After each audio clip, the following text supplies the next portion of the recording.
El día que a mí me pasaron, que yo iba temblando, porque dije, ahora sí, ya me jodí, ¿no? Ahora sí, ya, ¿qué me va a pasar? ¿Y cuánto tiempo voy a estar? ¿Y qué voy a hacer, no? Es más, fue el único día que me derrumbé. Y me acuerdo que le dije al custodio, permíteme un momentito, voy a entrar al baño. Entonces entré al baño y ahí lloré.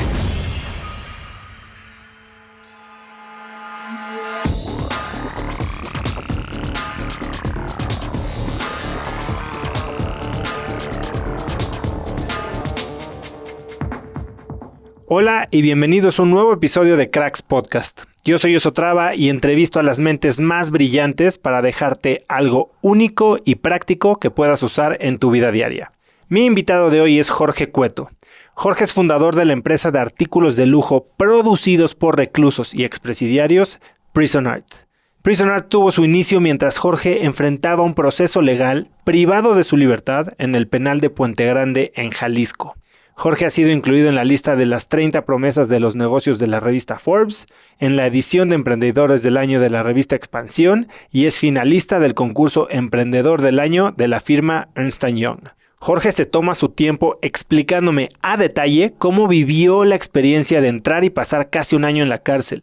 Hablamos de cómo experimentó la estigmatización por parte de quienes consideraba sus amigos y me cuenta sobre cómo surgen oportunidades hasta en los lugares más difíciles. Aprendí mucho de esta abierta plática, así que espero que disfrutes mi conversación con Jorge Cueto. Jorge, gracias por estar hoy conmigo. Muchas gracias, Oso, es un placer estar aquí. La verdad es que este año nos hemos topado en todos lados. Yo digo que tenemos la triple corona del emprendimiento mediático, Expansión, Forbes y EY, ¿no? Sí, luchamos mucho por sacar adelante esta carreta, ¿no? Pero ojalá nos pagaran por eso. Ojalá nos sigamos viendo mucho en todos los eventos que hemos coincidido, la verdad. Buenísimo, ¿no? La verdad es que encantado y cada vez que he estado contigo he podido conocer más de la historia de Prison Art y hay muchísimo que nos puedes platicar hoy de eso. Pero antes de empezar, ¿tú tienes tatuajes? Ninguno. ¿Por qué no? Mira, es una cuestión bien, pues, graciosa, ¿no? Cuando yo era pequeño, pues yo tengo 52 años, para ponerte el parámetro, ¿no? Entonces, esto de los tatuajes ha sido algo que ha venido revolucionando en los últimos años, ¿no? Pero cuando yo era pequeño no era muy bien visto. Yo soy español, yo nací en una pequeña ciudad en el norte de España, que se llama Gijón, en Asturias. Y es un pueblo pues bastante conservador, ¿no? Y más cuando yo nací. Entonces los tatuajes eran solamente como para los marineros, ¿no? Por cierto, es un pueblo marinero, de pescadores, marinos mercantes, etcétera. Entonces el tatuaje era muy identificado como, ya sabes, como Popeye, ¿no? Casi marino, que traías tus anclas en el antebrazo y en base a eso, pues bueno, era como era el concepto que se tenía, no era algo como de la gente razonablemente bien, ¿no? Este concepto cambió muchísimo en los últimos 50 años, ¿no? Y ha cambiado tanto que, pues sí, he decidido muchas veces que me iba a poner ya uno, ¿no? Sobre todo, pues en el trabajo que yo estoy, todo, es la primera pregunta que me hacen, ¿estás tatuado? Y fíjate que ha sido como un proceso, ¿no? Desde que empezó Prison Art, pues he conocido a cientos de chavos que tatúan muy bien, pero cada día ellos mejoran, ¿no? Entonces ha sido como un concepto de decir, ay, oye, pues me voy a tatuar con el perrito, ¿no? Que es muy bueno, está en Guadalajara y tal. Y después veo a otro y digo, pues este es mejor, que bueno que no me tatué con el primero, ¿no? Porque me hubiera arrepentido. Entonces ha sido como un proceso de que nunca he decidido realmente qué me quiero poner, ni quién quiero que me lo ponga, ¿no? Pero definitivamente en algún momento sí. ¿Sí crees que lo vas a hacer? Sí, por supuesto. Sí, me encanta. Me encanta todo el concepto del arte del tatuaje. Es un dibujo tan diferente a cualquier otro, ¿no? Y me encanta también lo que representa, ¿no? Es algo que traes en la piel, ¿no? O sea, que está marcado ahí para siempre. Entonces sí hay que decidir muy bien qué te vas a poner antes de animarte. ¿Cómo pensarías en qué ponerte? Pues tiene que ser algo que signifique algo, ¿no? Algo que sea importante para mí. Tú sabes que los tatuajes pues tienen miles de historias. Cada tatuaje tiene una historia.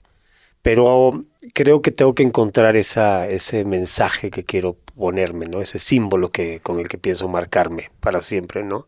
Y ya lo tengo muy pensado, lo tengo muy analizado y tengo varias ideas que me gustaría que hablan de diferentes cosas, ¿no? De libertad, de igualdad, o sea, imágenes, símbolos de ese tipo, ¿no?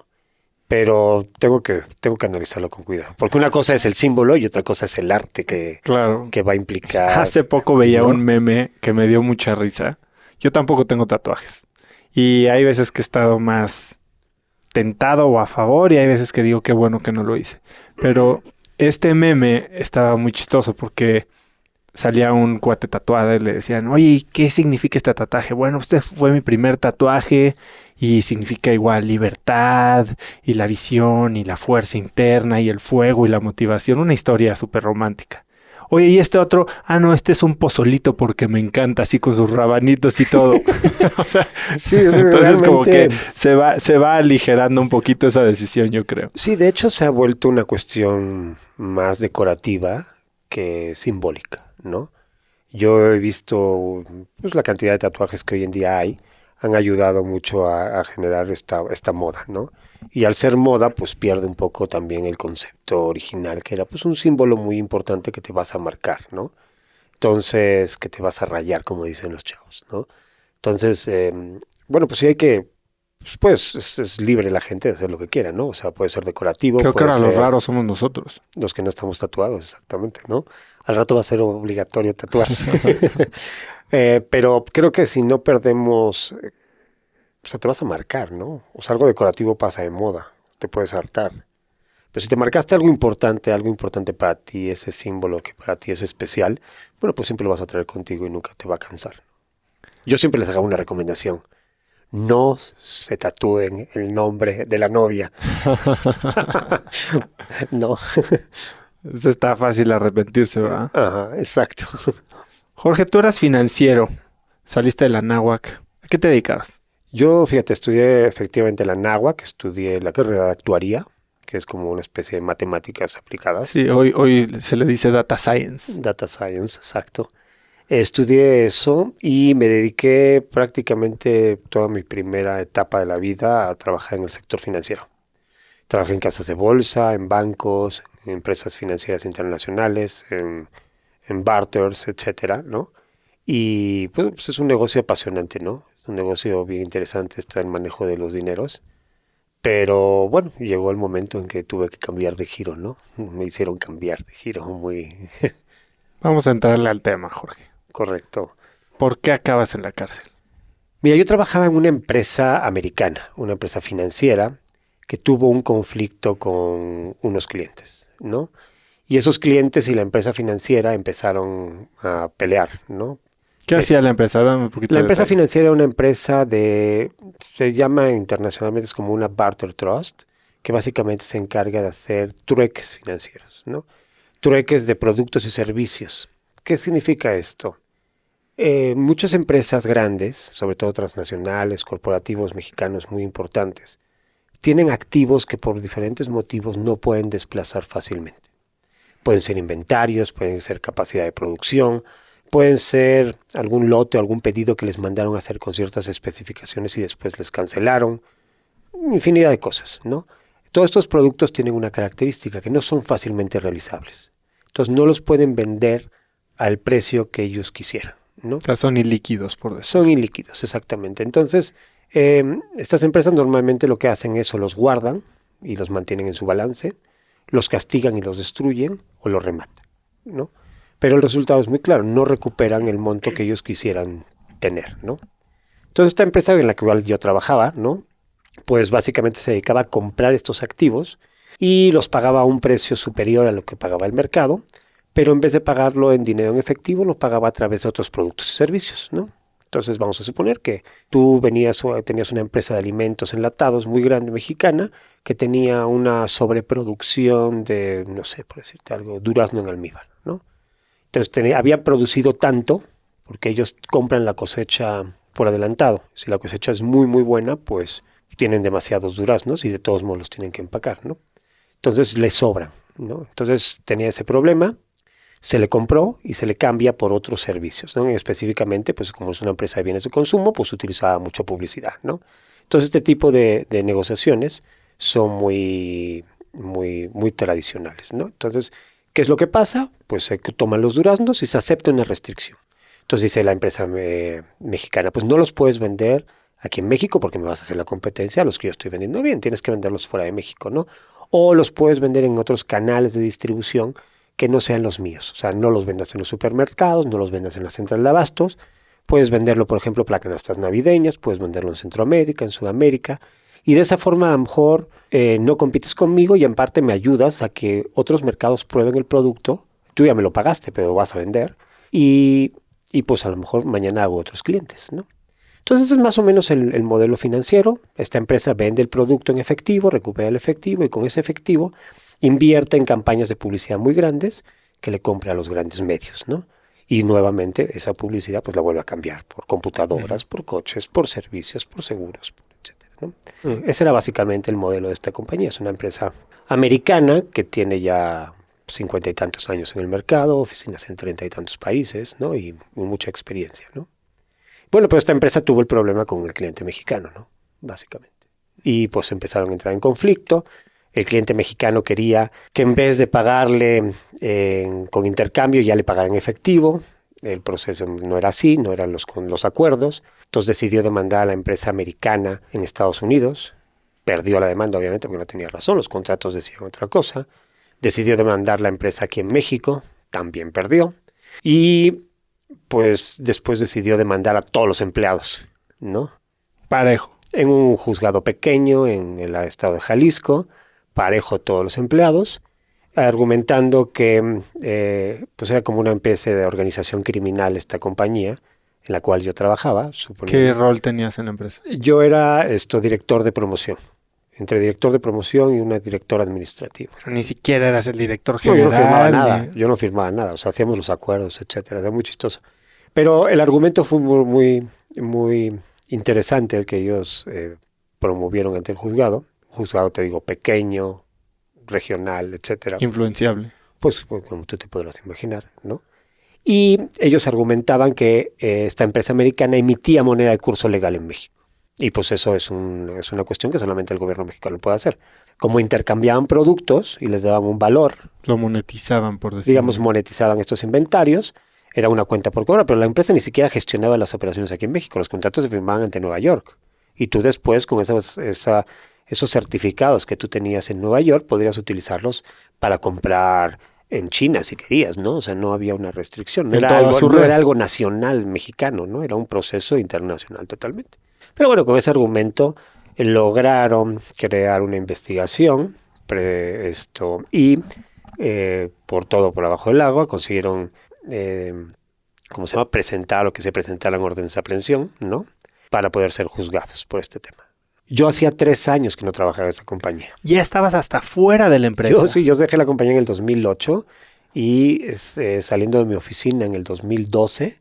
¿Qué estabas haciendo en ese entonces? Yo tenía un negocio de restaurantes y tenía unas tlapalerías y tenía pues varios negocios, ¿no? Una fábrica de pintura que yo había dejado ya la compañía esta pues en el 2008. El 31 de diciembre del 2008 yo presenté mi renuncia y salí, ¿no? Y entonces, te estoy hablando más o menos como en junio del 2012, salgo de mi oficina que estaba en Polanco y me detienen. Y me suben a un coche y me llevan primero al búnker porque iban a recoger algún documento. A mí me dejaron en el coche, espérate, imagínate, no ni siquiera me subieron para presentarme ni nada. Y ya que consiguieron el documento, me llevaron a un separo por Xochimilco. No entiendo tampoco por qué Xochimilco, pero me dejaron allá como un par de horas en lo que llegó un coche privado de Guadalajara con 2 judiciales. Me subieron al coche y en coche me llevaron a Guadalajara. ¿Y tú, mientras, qué pensabas? ¿Qué estaba pasando por tu cabeza? ¿Sabías de qué se trataba esto? No, yo no sabía al principio qué era. Ya cuando uno de ellos me dijo, pues es que tenías este problema y tal y tal. Dijo, oye, pero déjame hablar por lo menos, ¿no? En mi casa para que sepan dónde estoy o qué está pasando y tal. No puedes hablar ya cuando lleguemos allá. Entonces estuve incomunicado, pues desde el día que me detuvieron como a las 12 del día hasta el día siguiente completamente, que me estaban ingresando al penal. De hecho, yo pude hablar ya que estaba dentro del penal. No hubo forma alguna de comunicarme antes. O sea, ya sabes que aquí en México los derechos humanos están excelentes, ¿no? Entonces, pues sí, es un proceso duro, ¿no? Era interesante, ¿no? Porque pues no me acuerdo, pero no sé, a lo mejor me recogieron a las 10 de la noche en el separo ahí en Xochimilco Y pues de ahí a Guadalajara pues son 5 o 6 horas en coche, ¿no? Pues por la noche en la carretera, ¿no? Y yo iba acostado atrás, ¿no? Esposado atrás, como te digo, como si fuera un delincuente. Venían pagados, ¿no? O sea, estos cuates venían totalmente pagados para poder hacer lo que estaban haciendo. Y era interesante porque estabas acostado y atrás y los oías hablar y dices, bueno, pero ¿qué está pasando, no? O sea, Ha de haber sido totalmente surreal. sí es como surreal, un poquito exactamente, es como que estás en un sueño, ¿no? Y como que dices, no me queda muy claro qué va a pasar conmigo, qué va a pasar esto, pues esto, yo no hice nada, pues, ¿qué están hablando de estos? Si estos están peleando entre las compañías, ¿por qué estoy yo aquí sentado, ¿no? ¿Y qué habrá pasado? Y te preguntabas, ¿no? ¿Qué habrá pasado con todos los demás que trabajaban ahí? ¿Y qué pasó? Lo que pasa es que los demás seguían trabajando ahí y sabían del asunto y estaban amparados. Entonces yo fui el único que no estaba parado y entonces yo soy la persona que tuvo que llevar el juicio, A el nombre de proceso. todo. No, todos llevaron su juicio, pero yo tuve que llevarlo privado de la libertad. O sea, recluido en el penal mientras me estaban juzgando para determinar si era culpable o inocente, ¿no? Al final de casi un año, y después de solicitar un cambio del juez, porque pues había cosas muy sucias, ¿no? Logré, o sea, inmediatamente después del cambio del juzgado, digamos, del juez, que solicitamos un cambio al año, a los 15 días yo estaba fuera. Así. Así, ¿no? O Y sea, pudo haber sido algo... si no hubiéramos solicitado el cambio del juez, pues definitivamente a lo mejor todavía seguiría ahí, ¿no? O sea, un caso de corrupción, un caso de abuso de poder del juez, esto, pues te digo, está totalmente, se veía que estaba comprado en el momento que los abogados solicitaron el cambio porque se presumía una vinculación entre las partes, ¿no? El juez tomó la decisión de renunciar inmediatamente, lo cambió al siguiente juzgado, porque la ley marca, ¿no? Que si es el juez número 5 de lo penal del Estado de Jalisco, inmediatamente en el momento que renuncia pasa al sexto. Y a los 15 días yo estaba fuera. Y en ese momento, al inicio de tu captura, ¿qué pasaba por tu cabeza? ¿Qué era lo que más te preocupaba en ese momento? Uy, pues muchas cosas, pero, o sea, ¿qué iban a pensar mis hijos? ¿Qué iba a ser? Yo tengo 5 hijos. Me he casado 2 veces, me he divorciado 2 veces, pero tengo 5 hijos. 3 del primer matrimonio, que son hombres, ya están grandes, y después 2 más, ¿no? Una niña que va a cumplir 18 años y un niño que tiene 15. Pues claro, la gran preocupación era qué van a pensar ellos, qué va a pasar con ellos, esto. O sea, era mi mayor preocupación. Ellos y mis padres. Porque mis padres ya estaban grandes, y decía, madre santísima, ¿y ahora cómo van a sufrir esto? O sea, yo no quería que se enteraran, ¿no? ¿Y qué hiciste? ¿Les dijiste? No, de hecho, no les dije. O sea, no les dije hasta que se enteraron, más bien, ¿no? Pero sí, la idea era, no, pues yo dije, bueno, a lo mejor trago de salir rápido, esto tiene que aclararse, ¿no? Esto es una situación pues, que a lo mejor llego allá y veo que se aclare y voy a salir. Y no, o sea, no funciona de esa forma, ¿no? Una vez que ya estás recluido, inicia el proceso. Como era un problema grande de compañías, pues digamos, yo no podía pagar mi fianza, porque eran pues varios cientos de miles de dólares que yo no podía hacer frente, no tenía la liquidez para poder hacerlo, por lo tanto tuve que seguir mi juicio en privado de la libertad, ¿no? ¿Y estás en el penal de Puente Grande, en Jalisco?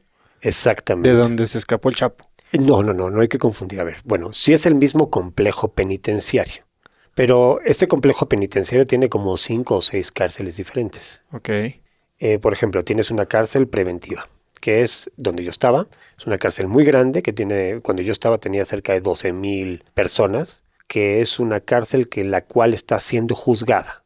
O sea, no han determinado si eres culpable o inocente. Pero hay gente que está siendo juzgada por todo tipo de delitos o hay algún tipo de discriminación por gravedad. No, vamos? puede haber, es una cárcel que no está sectorizada, es una cárcel que efectivamente hay módulos por tipo de delito, pero pues los módulos están comunicados, o sea que en realidad es exactamente lo mismo, ¿no?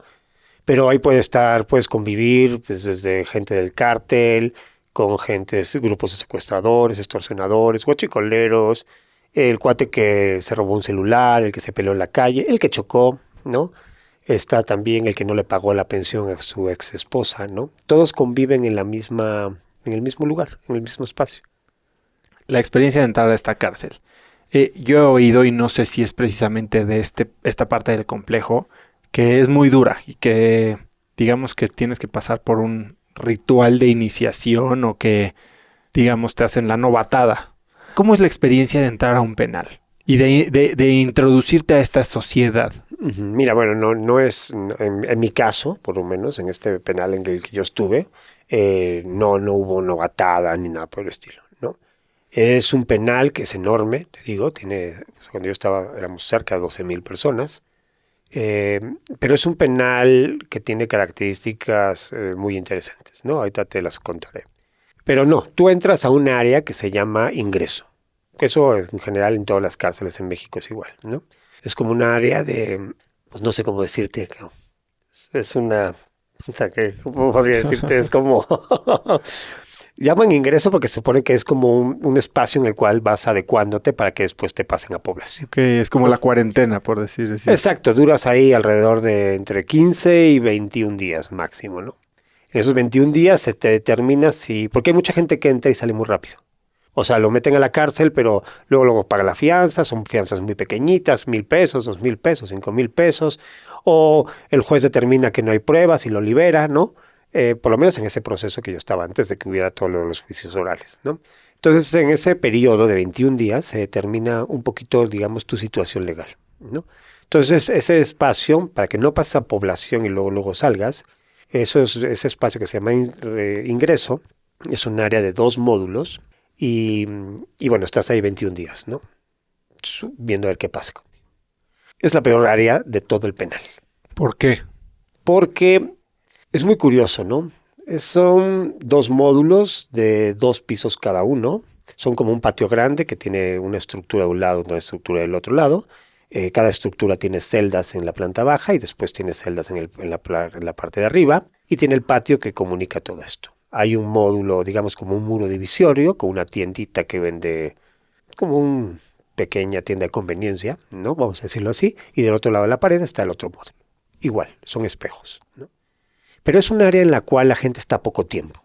Es un área en que la gente, la mitad de ellos a lo mejor van a salir en esos 21 días y la otra mitad, a los 21 días, va a pasar a población. Por lo tanto, digámoslo así, que de las personas que entraron hoy, dentro de 3 semanas ya no va a haber nadie. Pero también cuando entras a la cárcel, normalmente entras sin nada. No traes absolutamente nada.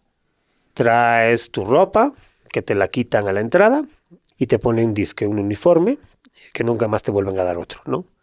O sea, es el único uniforme que en ese caso vas a tener.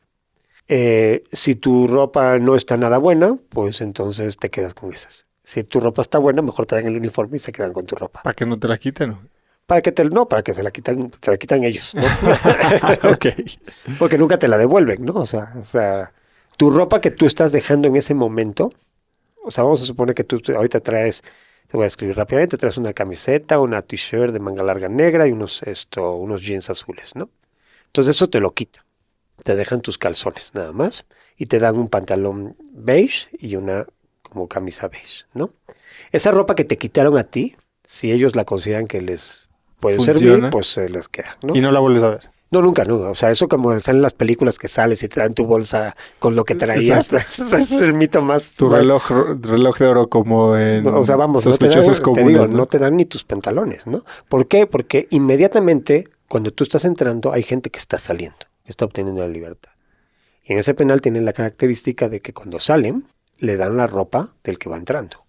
O sea, tu ropa se la van a dar al siguiente que le quede, si es que no fue suficientemente buena para que alguien se la picara antes, ¿no? Porque si no, ya no la viste, ¿no? O sea, ya nadie la vio, ¿no?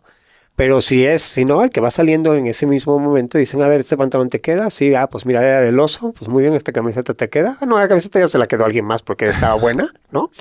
Entonces le dan otra camiseta y con eso lo mandan para afuera. Entonces, tus activos, todo lo que tú traías contigo, todo se pierde, absolutamente. Que eso es uno de los grandes problemas que ahorita te voy a platicar para cuando obtienen la libertad los chavos, ¿no? Porque también tus credenciales, todo lo que traes es pérdida automática, ¿no? Entonces ya te ponen eso y vas para adentro, ¿no? Pero no traes nada, no tienes nada. No tienes un vaso, no tienes una cobija, no tienes absolutamente nada. Entonces tú así entras a las celdas esas, ¿no? A lo que se llama el área de ingreso. Entonces, en el área de ingreso, en este penal es muy chistoso porque, ya lo digo chistoso porque no tienes otra forma de decirlo, ¿no? Hay 2 áreas, ¿no? Una le dicen Beverly Hills y la otra le dicen el barrio chino. Entonces, dependiendo de donde tú quieras estar y si tienes la suerte de haber podido pasar algo de dinero, pues asignas una cantidad para poder quedarte en Beverly Hills. ¿A quién le pagas? Pues al encargado de la asignación, ¿no? De dónde vas a quedar. ¿Y de cuánto estás hablando? 20 pesos, 30 pesos. No te creas que tampoco es. La diferencia entre Beverly Hills y el barrio chino son 20 pesos. Diarios, Sí, supongo. exacto. No te creas que tampoco hay mucha diferencia estructural dentro de un lado y del otro, ¿no? O sea, ¿Cuáles son las diferencias? la diferencia es que en el barrio chino, por ejemplo, pues no, o sea, como amontonan la gente. En el otro lado está un poco más, digamos, manejable. La diferencia, pues no hay más diferencia. Digamos, es la única. Es la única porque pues no hay agua, no hay luz, no hay baños. O sea, solamente hay un hoyo en la celda porque no hay excusados tampoco, ya los quitaron, ¿no? Entonces hay un hoyo en una parte donde se supone que era el baño, pero no hay agua, ¿no? Entonces no hay cobijas, no hay colchonetas, no hay absolutamente nada. Entonces la gente que lleva ahí una semana o 2 semanas, a lo mejor han recibido visita, a lo mejor ya ha ido a alguien a verles y les ha traído comida y les ha traído un plato, pero tampoco les quieren dejar gran cosa porque pues no saben si va a salir o lo van a mandar a población o lo que sea, ¿no? Entonces, muy poquitas cosas, muy limitadas son las que les dan, ¿no? Los que les lleva la familia, porque el gobierno no te da absolutamente nada. Entonces tú entras ahí, pues no hay nada, pues tienes que comprar cobijas, ¿no? Si traes dinero, pues imagínate las cobijas, ¿no? O sea, han estado ahí por meses o por años, ¿no? Valen 5 pesos, 7 pesos, se ha cubierto con ellas, pues no sé cuánta gente, ¿no? Las que te puedas imaginar en los estados en los que llegan, etcétera. Y cuando se van, si se obtienen, pues las dejan.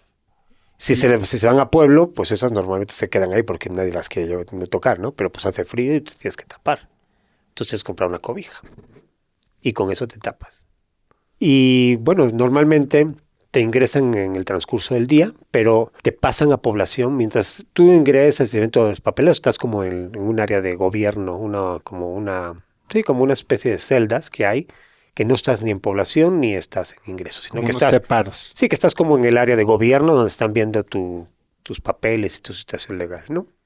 Y ahí te mantienen todo el día. Por ejemplo, a mí, como yo manejaron toda la noche para llevarme a Guadalajara, pues a mí me ingresaron temprano en la mañana. Entonces todo el santo día estuve en esos separos ahí viendo mis papeles y viendo las cosas y tal. Y ya en la noche, después de que hacen el conteo de gente en la cárcel, pasa como 1 hora, 1 hora y media, y ya después, ya que todo el mundo está en sus celdas, entonces te ingresan a ti, ¿no? Lo que se llama la cuerda. Le dicen la cuerda porque todos van... ¿Agarrados de una cuerda? Entonces no agarrados de una cuerda, pero parece que es como una cuerda porque todos van uno atrás del otro así, muy alineaditos, ¿no? Para meterlos al área de ingreso. Entonces llegas y decides si quieres estar en Beverly Hills o quieres estar en Chinatown, ¿no?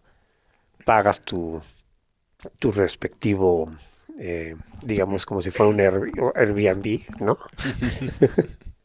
Si quieres de 3 estrellas o de 2, ¿no? Y ya te ingresan, ¿no?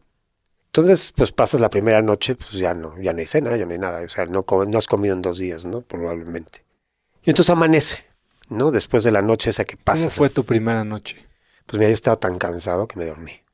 ¿Qué te digo? O sea, yo llevaba ya, pues fíjate, me detuvieron como, no por decirte algo, un miércoles en la mañana. Y yo el jueves en la noche estaba apenas llegando a tu celda. A mi celda, ¿no? Entonces... ¿Y ya habías hablado con tu familia? Ya había logrado hablar con mi familia, ya había venido un abogado a verme, ¿no? Pero pues nada más, o sea, nada más. O sea, el abogado había dicho, no sé, tengo que ver, o sea, esto, no tengo ni idea, tengo que revisarlo y a ver qué es, ¿no? Entonces, bueno, pues entras y pues ahí duermes, ¿no? Es una laja de piedra, como si fuera una laja de unos 10, 20 centímetros de ancho, más bien como 20 centímetros de ancho, que está reposada sobre el suelo y pues ahí duermes, ¿no? Y pues ahí con la gente que te tocó convivir ese día y que te metieron ahí mismo. Bueno, y cuando amanece, pues empiezan a tocar la chicharra para que todo el mundo... ¿Hablaste con alguien de esta gente? Sí, bueno, yo siempre soy como muy comunicativo, ¿no? Y siempre trato de hablar con la gente y tal, y la verdad es que soy, no sé, me considero una persona que se lleva bien con casi todo el mundo, ¿no? Y, y pues luego están tan asustados como tú, ¿no? Entonces pues luego buscas con quién hago equipo y a ver esto, ¿no? Porque no sabes cómo van a estar las cosas de la noche, no sabes cómo está el rollo. Entonces, bueno, pues vas tratando de hacer ciertas alianzas con la gente que tienes ahí, que es otra situación muy importante que normalmente pasa en las cárceles, que la gente hace alianzas, que la gente hace amistades. Y pues te toca con el que esté junto, ¿no? O sea, si en tu celda, vamos a suponer que a ti Oso te meten a la cárcel hoy. Voy a tocar mucha Toca madera madera, ¿sí, ahorita. verdad? Acá en la cabeza y todo. Pero supongamos que entras en una cárcel que no es ni siquiera en tu ciudad, ni en tu estado, que te llevaron lejos y que te metieron ahí, ¿no? Y ahí vas a empezar a convivir con la gente que te tocó. No sabes con quién va a estar en tu celda. A lo mejor son gente que vende drogas, o gente que pertenece al cártel, o hay secuestradores, lo que te decía hace un momento, ¿no? Pero tú tienes que hacer relación con ellos. O sea, no puedes decir, ay, no, yo soy un santo y yo con esta gente no me llevo. ¿No? Pues, ¿cómo le vas a hacer? ¿Cómo vas a hacer para sobrevivir? Sería la pregunta, ¿no? Entonces, tú tienes que ir generando estas alianzas, estas relaciones con la gente que está a tu alrededor, que está en tu misma situación, pues para hacer de alguna forma un equipo. Y ese equipo tiene que salir adelante, ¿no? Esta situación después se ha vuelto muy compleja para los muchachos, porque cuando ellos salen de la cárcel y salen estigmatizados, sin educación, sin apoyo familiar, sin ningún soporte del gobierno ni nada, y con una carta de antecedentes penales, pues ¿qué hacen? Les hablan a todos estos que conocieron dentro, a este equipo con el cual aprendieron a llevarse y aprendieron a sobrevivir, y les piden trabajo. Y ese trabajo normalmente Acaba siendo que se incrementan las filas de los cárteles, del crimen organizado, la situación que estamos viviendo hoy en día. Jorge, tú entras y te toca hacer equipo con pues todo este tipo de personas. Tú eres alguien, pues, financiero, blanco, güero, de ojo azul. Grande. Grande. Grande, es muy importante eso porque el promedio de edad allá es muy bajo. O sea, la verdad es que todos son muchachos de 20 y tantos años, la mayoría, ¿no? O sea, sí hay gente grande, ¿no? Obviamente, pero los menos, ¿no? Entonces yo era un ente súper extraño, ¿no? ¿Cómo te trataban? ¿Te veían igual? ¿Hay discriminación? Te ven con respeto, porque te ven grande. Es curioso. Yo tuve suerte, porque no todas las cárceles en México son iguales. Suerte relativamente, ¿no?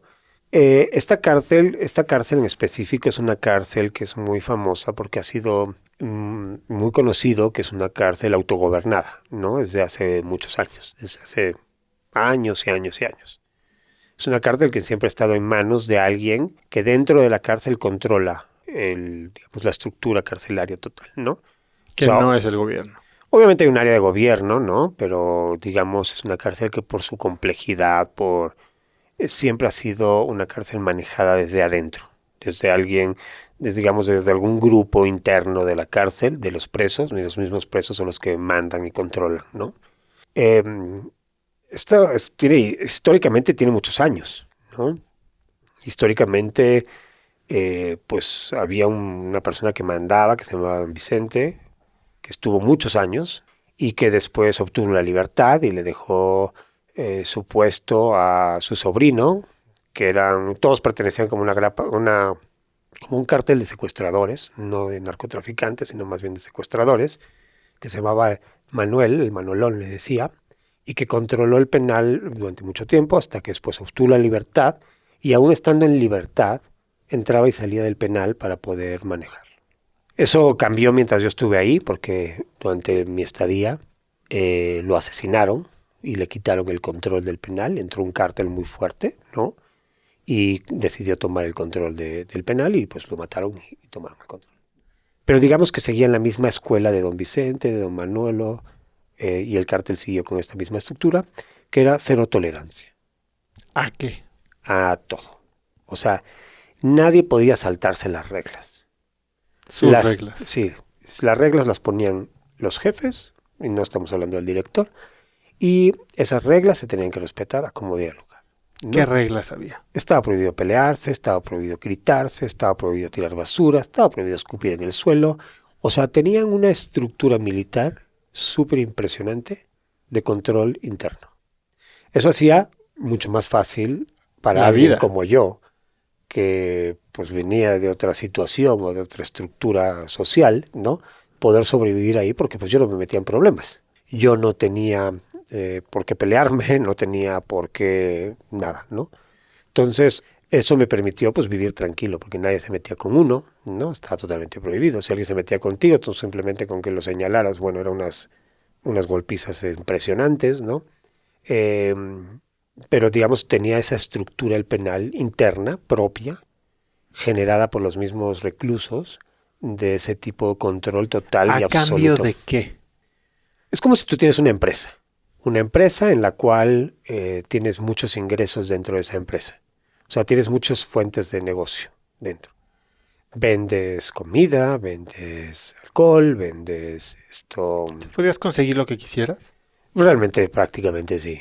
Sí. Y Puedes ya conseguir una lo vez que fuera. estás internado, entonces empiezas, Vendes digamos, comunicaciones, vendes absolutamente todo. Servicios financieros, vendes todo. servicios Sí, financieros. porque había banco adentro. O sea, una especie de banco, ¿no? O sea, el que te prestaba, el que te... Bueno, el que te prestaba estaba prohibido prestar dinero.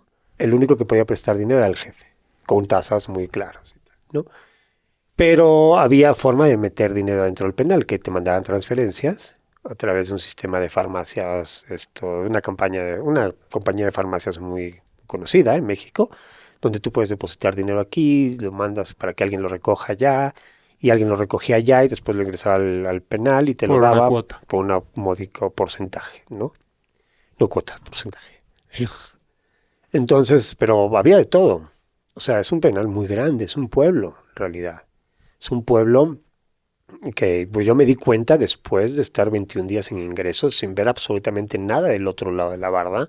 Y el día que a mí me pasaron, que yo iba temblando, porque dije, ahora sí, ya me jodí, ¿no? Ahora sí, ya voy a pasar a población. Ya no me sacó el abogado en los primeros 21 días. Ahora, ¿quién sabe ¿Cómo está la cosa allá adentro? cómo está la cosa allá adentro? ¿Y qué me va a pasar? ¿Y cuánto tiempo voy a estar? ¿Y qué voy a hacer, no? Fue el primer día, el único día más bien, es más, fue el único día que me derrumbé. O sea, ¿Qué hasta ese significa momento que te derrumbaste? lloré, me metí al baño, o lo que era el baño allá, que no era un baño. Antes de entrar a Antes de población. ya que me dijeron, ya te toca irte, porque había otra cuerda, o sea, la cuerda es cuando mandan a la gente de un lado a otro, ¿no? Entonces iba a hacer la cuerda para pasar de ingreso allá. Y me acuerdo que le dije al custodio, permíteme un momentito, voy a entrar al baño. Entonces entré al baño y ahí lloré. Ese día lloré. Porque dije, qué miedo, cabrón, ¿no? O sea, si había más o menos manejado estar aquí en ingreso, que es aterrador, pues pasar al otro lado va a estar peor, ¿no? Esa era mi idea. Entonces, bueno, pues finalmente salí, me limpié las uñas y dije, vámonos para adentro, ¿no? O sea, ¿Hubo algo que te ayudó a centrarte nuevamente? no, yo creo que, o sea, fue como un lapsus de derrumbe, pero al final del día dije, pues tengo que ir y vamos a hacerlo, ¿no? O sea, vamos a entrar de la mejor forma posible, ¿no? Entonces, fue la única vez en todo este proceso de tiempo, desde que me detienen hasta que tengo la libertad, que yo sentí ese temor, ¿no? Dije, chinga, no me sacaron a tiempo, ahora sí voy a entrar allá, ¿no? Pero bueno, efectivamente te ponen en la cuerda y te llevan, ¿no? Entonces, pues según vas cruzando, te vas dando cuenta que allá es otro mundo. ¿Es un mejor mundo? Que ingreso, sí, no hay cosa peor que ingreso.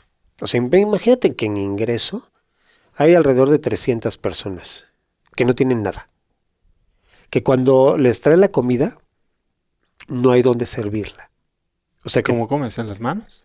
pues, esto en las manos, o vas a la basura y sacas una lata de refresco o una botella de refresco y la cortas como puedes para que ahí te sirvan. O sea, no hay nada, absolutamente nada, ¿no? Hay una llave de agua que se abre a las 8 de la mañana y se cierra como a las 3 de la tarde para 300 personas. No, es unas condiciones aterradoras, ¿qué te puedo decir, no? Entonces, cuando pasas del otro lado, pues la gente ya lleva tiempo, la gente ha recibido visitas durante meses o años inclusive, ¿no? La gente ha logrado hacerse de cosas, cobijas, colchas, cocinetas eléctricas, ropa. Hay más estabilidad, por decirlo. Hay puestos de ropa, hay puestos de comida, hay restaurancitos, hay panadería, hay Hay muchas cosas. Hay área de industria penitenciaria. Y siguen rigiéndose por las mismas reglas de orden. Sí, no. Eso, ahí es donde está el orden. Todavía, digamos que en ingreso ni siquiera hay tanto orden, ¿no?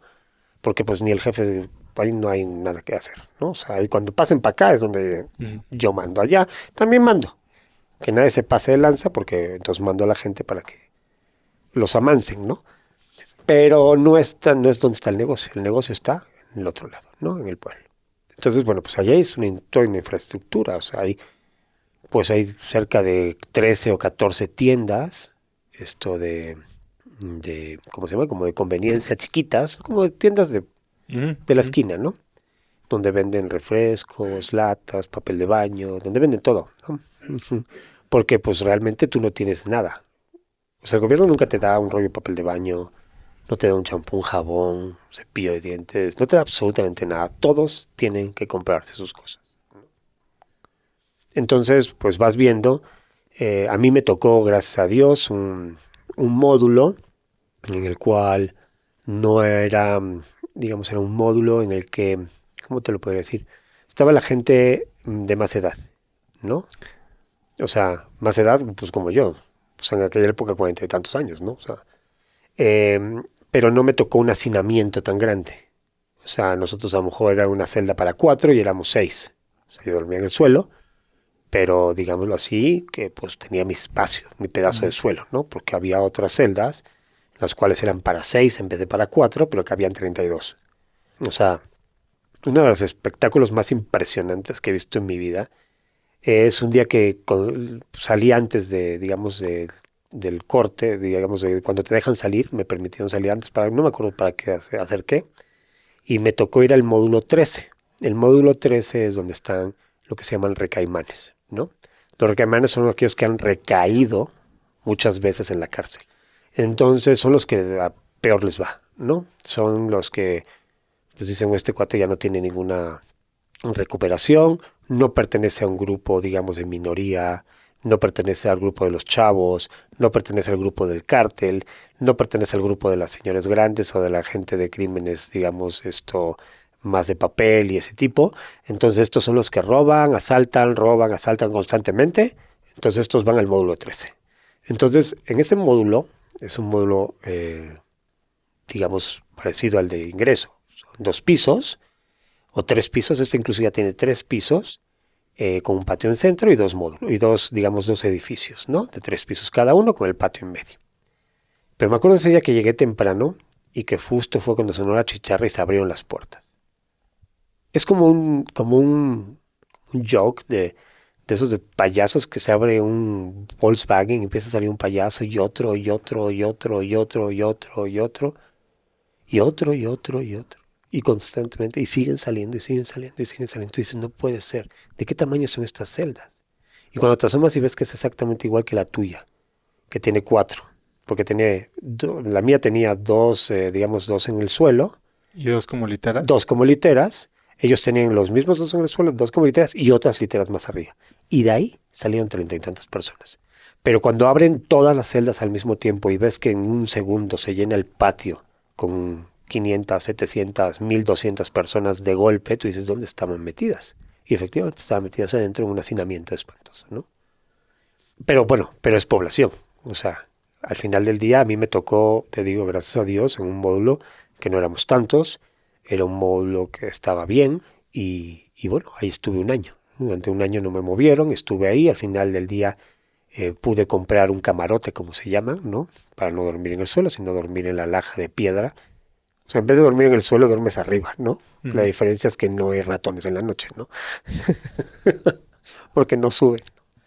Pero fuera de eso no hay ninguna otra diferencia, ¿no? Es lo mismo. Y en este tiempo te empiezas a aclimatar. ¿Cómo pasabas tus días? ¿O en qué entretenías tu mente antes de que detectaras esta oportunidad? Mira, es muy chistoso porque pues buscas la forma de cómo ir pues relacionándote, ¿no? Entonces yo busqué qué hacer, ¿no? O sea, entonces dije, bueno, pues yo lo que puedo hacer es tratar de ver que alguien me sienta como de confianza, ¿no? Entonces dije, bueno, había un encargado de la gente que está encarcelada, que pertenecía, digamos, a la gente del jefe, ¿no? Y que estaba encargado del área de ingreso. Y ahí vivía en el área de ingreso y todo, pero él era encargado de eso. Se encargaba, pues, de todo lo que el negocio de ingreso representaba, ¿no? De cobrar las mesas para la visita, de, pues, todo lo que implicaba. Con todo lo que implica. Entonces, pues yo dije, bueno, pues voy a ver si pues me fui acercando a este cuate y pues decía, ¿no quieres que te ayude a algo? Pues que hay que hacer esto. Pues yo iba y lo hacía, ¿no? Oye, que hay que, llévate al área médica, ¿no? Porque ya se cayó. Pues entonces yo iba, pedía permiso y yo lo llevaba al área médica, ¿no? Entonces me fui, digamos, como que ocupando en ayudar, como en las áreas, digamos, que podía yo de alguna forma coordinar o ayudar para que estuviera un poco mejor la gente, ayudando al encargado del área de ingreso, ¿no?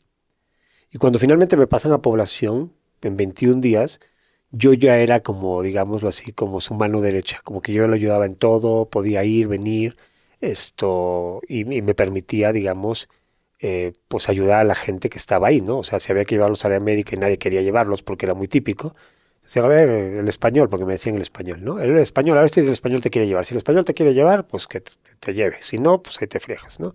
Entonces venía, español, es que me duele mucho, tal, ¿me puedes llevar al área médica?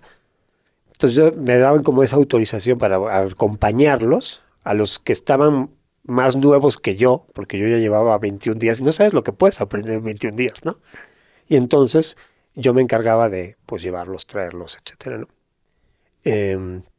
Al final, pues era como una doble, digamos, beneficio para mí, ¿no? Uno, estaba ocupado, tenía la mente más ocupado. Y segundo, pues me estaba, pues por lo menos relacionando con el que mandaba en este pequeño módulo, ¿no? Que no era para nada el jefe, pero pues bueno, era el jefe del módulo. Pero después cuando me pasan a población, pues te vas dando cuenta de que el que era mi jefe, digámoslo así en ingreso, pues también ¿No pinta? no pintaba nada, ¿no? O sea, se te va abriendo el mundo y te das cuenta de que no, o sea, le reporta a y hay alguien que manda aquí, ¿no? O sea, y bueno, cuando me instalan en digamos ya en población, me dejan en el módulo 8, de hecho la celda 843, que nunca se me va a olvidar, ¿no? Módulo 8, celda 43, en la planta baja. Pues yo sigo ayudándolo. O sea, pido un permiso, él pide un permiso también para que yo pueda entrar a ingreso diario en la mañana, lo ayudo con ese tipo de actividades y en la tarde me regreso ya a mi celda, ¿no? Entonces durante aproximadamente 2 meses después de que entro a población, yo casi no estoy en población. O sea, yo todos los días a las 8 de la mañana en punto que me abren la puerta me voy y me voy directo a ingreso. ¿Por qué? Porque lo sentía yo más seguro. Era más pequeño, con peores condiciones, pero era como más safe, ¿no? O sea, no estabas con toda la todos los raza. demás, exactamente. Pero como a los 2 meses vas poco a poco agarrando confianza, ¿no? Y un día lo movieron a lo quitaron y ya, ¿no? Le quitaron su cargo, lo despidieron, vamos a decirlo así, después de una tremenda calentada que le pusieron, porque algo hizo mal. Y pues bueno, ya se me acabó la chamba, entonces pues ya me quedé en mi celda, ¿no? Entonces pues empecé a ver qué hacía, ¿no? Y bueno, pues poco a poco te vas relacionando con la gente de tu celda, con estos, con los demás allá, con los de junto, con los de acá. Y un día, yo tenía en esa época todavía la fábrica de pintura, la que te dije que me dedicaba a eso. Entonces, una vez me dice, antes de que quitaran al de ingreso, al que era mi jefe, antes de que lo despidieran, él me dijo, oye, es que hay que pintar el módulo, ¿no? Le digo, pues si tú consigues el permiso, yo te regalo la pintura. ¿Y tú de dónde la vas a sacar? Ay, pues tengo mi cuñado que fabrica una pintura ahí medio rara y tal, y pues le pido que me regale unos tambos y tal, ¿no? Pues no puedes decir que era tuya, ¿no? Sí. Entonces, pues a ver si te la regalo. Pues yo hablé a la oficina y dije, por favor, mándeme 2 tambos de pintura, vamos a pintar la cárcel. Y entonces, efectivamente, llegó la pintura. Y tus negocios seguían corriendo sin ti. Sí, con el equipo de gente que yo tenía. Bueno, parte de los negocios, parte mis socios, los que yo tenía solo, como los restaurantes, la fábrica de pintura, la ferretería y esos, mi equipo lo seguía manejando. salí de la cárcel y ahí seguían y todos bien. Pero los que tenía con 2 socios que había puesto, o sea, el día que me metieron a la cárcel, me dejaron de tomar la llamada, me dejaron de contestar, vendieron todo lo que teníamos, lo que no vendieron lo cambiaron de dueños. Bueno, cuando salí no tenía absolutamente nada de esos negocios. Justo te iba a preguntar eso y tal vez podemos hacer una pausa de el estigma, ¿no? Que es tal vez parte de lo que quieres solucionar con Prison Art. ¿Tú cómo lo viviste? Mira, el estigma es terrible, porque hay 2 tipos de estigma. El estigma que tú mismo te autoimpones por haber estado en la cárcel, por el miedo que tienes a qué dirán, y realmente al que eres sometido por todo el mundo. Por ejemplo, los socios que yo tenía, uno de ellos estaba en el mismo proceso, Pero con amparo. pero con amparo. O sea, él había salido, éramos amigos desde hace años. Él estaba en el mismo, demandado exactamente igual. Él había dejado también la compañía americana. Trabajábamos juntos. Yo le había dado trabajo en uno de mis negocios, que le invité para que fuera socio mío y tal. Él no lo detienen porque yo alcanzo a avisarle. Cuando a mí me detienen, lo ven, o sea, gente de mi oficina lo ve y le avisa, pero él y otro socio pues se roban todo. O sea, no entiendo, ¿no? O sea, él llevando el proceso afuera, yo llevándolo adentro y pues desaparece la compañía, ¿no? Sin tomarte la llamada, sin querer contestarte. O sea, muchas veces hablaba yo a la oficina y le decía a la administradora, pues, sigue trabajando conmigo, ¿no? Le decía, oye, pásamelo, está ahí, lo estoy oyendo. Me dice, Jorge, no te quiere contestar. Le digo, pero pues, ¿cómo que no me quiere contestar? Está ahí, dile que me conteste. Me dije, Jorge, ya bajé y dice que no te va a contestar. Que le digas que ya te fuiste, que ya se fue. Que te diga yo que él ya se fue. Le digo, pero ¿cómo es posible, cabrón? Si es mi carnal, ¿no? Pues así. Entonces, realmente cuando estás adentro, te das cuenta de que pues estás solo, en general, ¿no? O sea, de la gente que tú consideras que ¿Eso va a es lo que responder. más aprendiste? No necesariamente, ¿eh? Yo creo que aprendí muchas cosas, pero es una cosa que me di cuenta. A lo mejor no la aprendí, sí, pero sí me di cuenta de que mucha gente en la cual tú confías ciegamente, al final del día no está contigo, no le importa. Amigos muy amigos, de haber trabajado juntos años, de conocer sus familias, de viajar juntos, etcétera, nunca llamaron, nunca preguntaron si te ofrece algo. O sea, cuando yo salí nunca hablaron para ver cómo estaba. O sea, que dices, ¿qué onda, no? O sea, si me conocen, ¿no? O sea, es muy interesante ver cómo la gente responde a una situación de crisis. Cómo la gente reacciona de una forma que tú no te esperas. ¿Qué es lo que más te hubiera ayudado? A ver, te voy a preguntar. Hace poco hablé con un amigo, ni siquiera somos tan cercanos, que supe que perdió un hijo el año pasado. Y me junté con él y fuimos a comer. Le pregunté, oye, a ver, no quería incomodar, ¿no? Pero creo que pasó algo con tu hijo y pues nada más quiero que sepas que aquí estoy, ¿no? Y lo que me dijo fue algo muy similar. La gente como que no quiere incomodar, no quiere meterse y eso hace que se alejen. ¿Por qué? Porque los hace no por no molestarte a ti tal vez, sino por no molestarse a ellos, por no sentir ese sentimiento de no sé qué hacer y eso te deja solo. Y esa mano que cualquiera te pudiera haber tendido, no saben que para ti no es solo una mano, es una línea de vida, ¿no? Sí, claro. O sea, es totalmente cierto, pero yo creo que la gente es más allá de eso de que no sabe cómo reaccionar. La gente le espanta el dolor ajeno, le espanta. Y ellos, en cuanto hay alguien que, bueno, mucha gente, ¿no? O sea, hay otros que para nada, ¿no? Pero, digamos, mi caso, muchos de los que yo consideraba mis amigos, en el momento en que me vieron ahí, decidieron cortar por lo sano, ¿no? Sabiendo cuál era mi situación, sabiendo que ellos también habían tenido el mismo problema, a lo mejor, ¿no? O sea, estaban en el mismo asunto algunos de ellos, ¿no? Y aún así decidieron como que asustados. Sí, hay gente No que sé, ¿no? reacciona Yo diferente. podría considerar que a lo mejor estaban asustados, a lo mejor tenían miedo, a lo mejor después no supieron cómo volver a establecer la relación nuevamente porque se sentían culpables o no sé. Eso que dices del miedo, de que a la gente le espanta el dolor ajeno, creo que todos lo sentimos, ¿no? El tema es cómo reaccionas ante ese espanto, ante ese sentimiento. Si te alejas o si te echas para adelante. Bien dicen que el valiente y el cobarde sienten lo mismo, pasan el mismo miedo. La diferencia es lo que hacen. Exacto, es como responden, ¿no? Es curioso, sí, yo creo que fue de los grandes dolores de esta situación. La traición. Creo que eso es algo de lo más, yo que considero como más, que más podría haberme lastimado, ¿no? ¿Y cómo has trabajado con ese sentimiento? ¿O qué ha cambiado en ti cuando te das cuenta que estás solo? Bueno, no estoy solo, ¿no? O sea, al final del día hubo personas que sí estuvieron siempre conmigo, ¿no?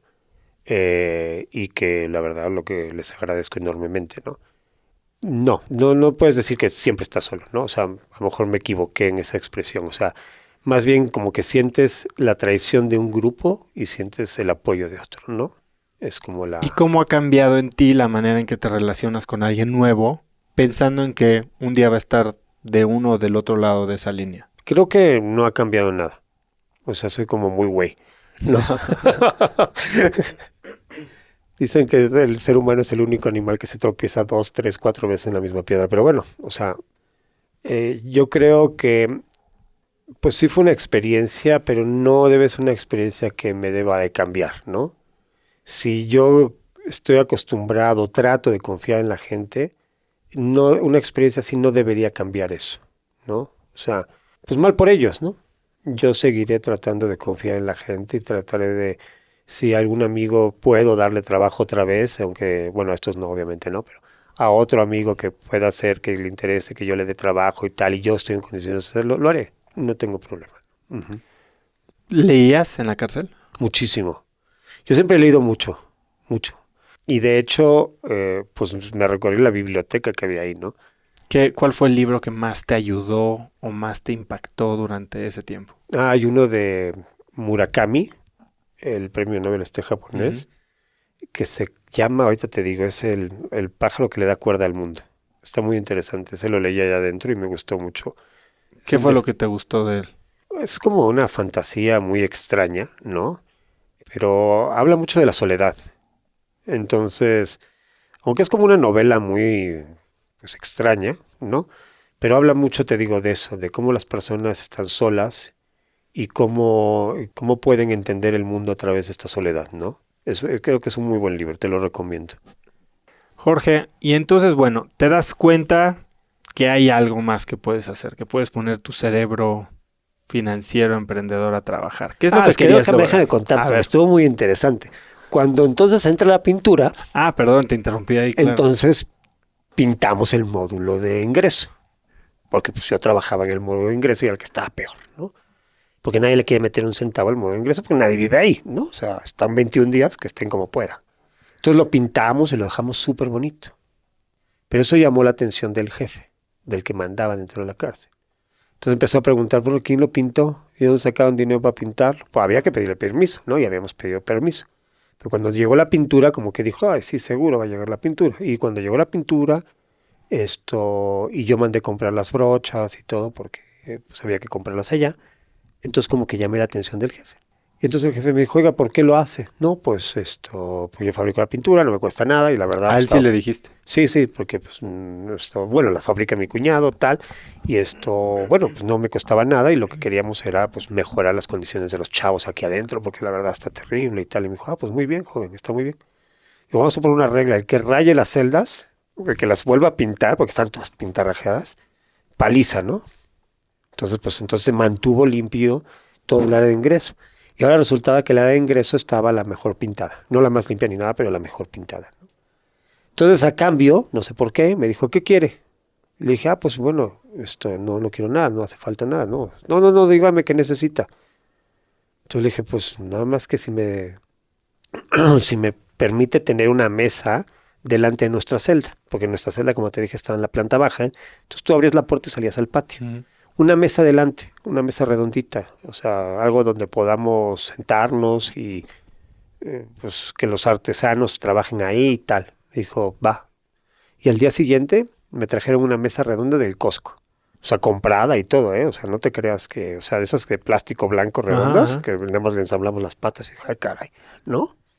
Entonces, claro, me dieron esa y al día siguiente me dijeron, oiga, ¿no me podría ayudar a pintar el módulo 3? ¿No? Y ya no hay como echarte para atrás. No, ya no hay como echarte para atrás, ¿no? Entonces ya dije que con todo gusto, ¿no? Entonces pues déjeme hablarle a mi cuñada para que me mande algo más de pintura y tal. Entonces yo lo iba alargando, íbamos pintando módulos, ¿no? Pero ellos no te creas que era una exigencia, ¿eh? No. Era como una solicitud. Era, oye, español, ¿se podrá? No sé, a mí ya me da pena y tal, pero es que pues, queríamos ver si podemos pintar el área de visita y tal, a lo mejor un poquito de esmalte, nada más para limpiar. Ah, claro, vemos, lo conseguíamos, ¿no? De la manera en que hablas, me hace sentir, y perdón que te interrumpa de nuevo, pero algo que no sientes cuando piensas en la cárcel, que estás tratando con personas. Claro, bueno, es que es la misma negociación que tendrías en cualquier otro lugar, ¿no? Y con la misma cortesía. Ajá, bueno, más, porque ahí no puedes equivocarte. Entonces, pues íbamos arreglando cosas, íbamos, digamos, te iban considerando para más esto. La idea era arreglar, ¿no? La idea era, ellos también tenían esa idea, de que las condiciones dentro del penal fueran mejores. De hecho, ellos hacían todas las obras. No las hacía el área de gobierno. Si había que hacer una cancha nueva, ellos lo hacían. Ellos conseguían los materiales, ellos ponían a los castigados a darle y a construir y a poner y a picar piedra y lo que hiciera falta, y ellos hacían la cancha, ¿no? Entonces, esta participación que, digamos, yo tenía al regalarles o al aportar la pintura para ciertas cosas, pues como que les hacía les venía muy bien, ¿no? Entonces me fue permitiendo, digamos, establecer ciertos acuerdos, relaciones para poder vivir tranquilo adentro, ¿no? Nunca me cambié de celda, aunque me ofrecieron, vete para acá, porque estaba mejor. No, aquí estoy bien, no. Oye, que te mando esto, no me mandes nada, no, todo bien, ¿no? Como dicen ellos, todo bien. Pero era como un respeto, ¿no? Era un respeto que me fui pues ganando en el tiempo y que me permitió pues estar tranquilo ahí adentro, ¿no? Como te digo, nunca nadie se metió conmigo, nunca tuve un problema con nadie, estuvo razonablemente bien, ¿no? ¿Y cómo surge la idea entonces? La idea es en esa mesa redonda famosa, nos sentábamos en la mañana porque pues ahí comíamos y eso, ¿no? Entonces, pero durante el día que no la usábamos, diferentes artesanos de por ahí juntos se ponían ahí a trabajar, ¿no? Nos pedían permiso a los de la celda, porque yo era de los más nuevos. O sea, había gente que llevaba ahí 2, 3, 4 años en la misma celda y son los que mandan dentro de la celda. Entonces le pedían permiso al que mandaba dentro de la celda, que se llamaba Tomás, para ver si podían sentarse ¿Por qué ahí a estaba trabajar. ahí? Él era un policía judicial retirado.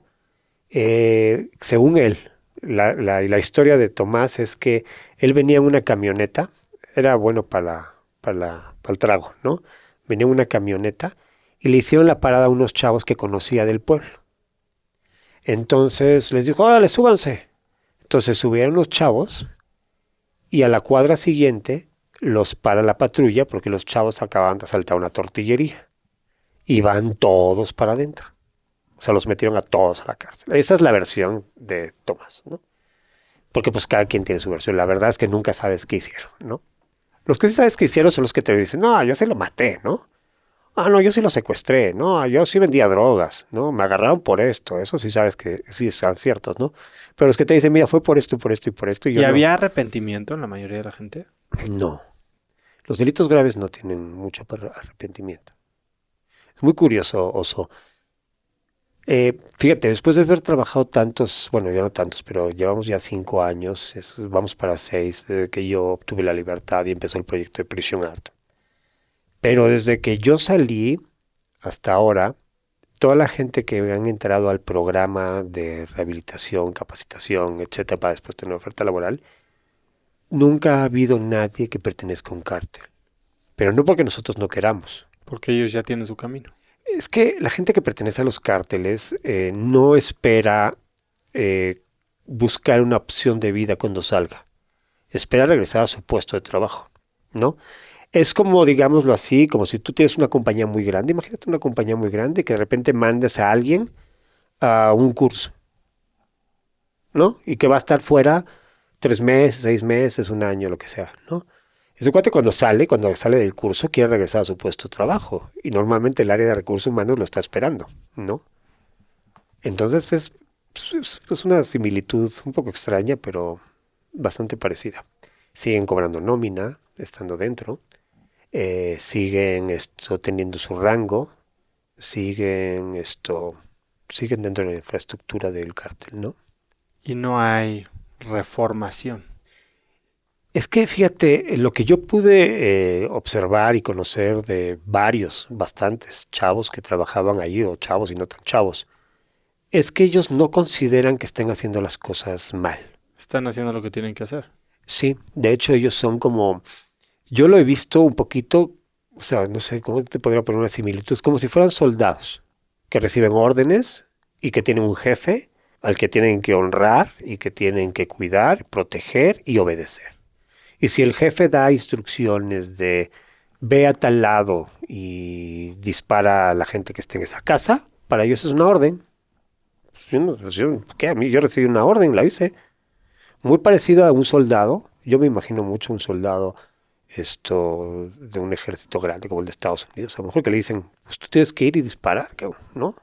Tú mátalos. O sea, si resistes la orden, no hay cargo de conciencia. No sé si me explico. Claro. O sea, yo recibí la orden, soy un soldado, esto me dedico, y mi instrucción fue que disparara a esa camioneta, a ese tanque, a lo que fuera, ¿no? Sí, le quita toda la subjetividad. Exacto. Entonces, exactamente la misma forma de pensar, con una diferencia, que es que ellos hablan mucho de su territorio, de su pueblo, de su región, de su provincia, de su área, ¿no? Es que esta es mi casa, esta es mi familia, estas son mis gentes y yo las protejo, y hablan mucho de eso. Entonces también eso, cuando se metieron estos cuates de allá de, no sé, de Morelia o de Michoacán y se estaban metiendo aquí a Jalisco, pues nosotros reaccionamos y protegimos a nuestra gente. O sea, lo consideran, es exactamente la misma forma de pensar que te digo que alguien que pertenece a un ejército. No tienen mucho cargo de conciencia. Entonces, por lo que estabas diciendo ahora, el proyecto en sí empieza ya que sales de la cárcel. El proyecto empezó cuando yo estaba dentro. Cuando me dieron esa mesa redonda, te digo, vuelvo a la mesa redonda, es muy chistosa. Me acuerdo mucho que, te digo, se sientan los artesanos ahí, ¿no? Había gente tatuando, había gente haciendo el piteado. El piteado, no sé si... Sí. Es una artesanía que hay mucho en Jalisco. Pues el cinturón piteado. Exacto, que es con el hilo de la pita del maguey, que es como una fibra muy larga, muy blanca, muy bonita. Se teje o se borda esto sobre piel. Y hacen son unas maravillas, la verdad. Estos cinturones, cartucheras, sombreros, muchas cosas, sillas de montar, que están totalmente hechas de piel y bordadas a mano con pita, ¿no? Es una artesanía que se hace muchísimo en el Penal de Puente Grande, muchísimo. ¿Y en dónde se vende eso?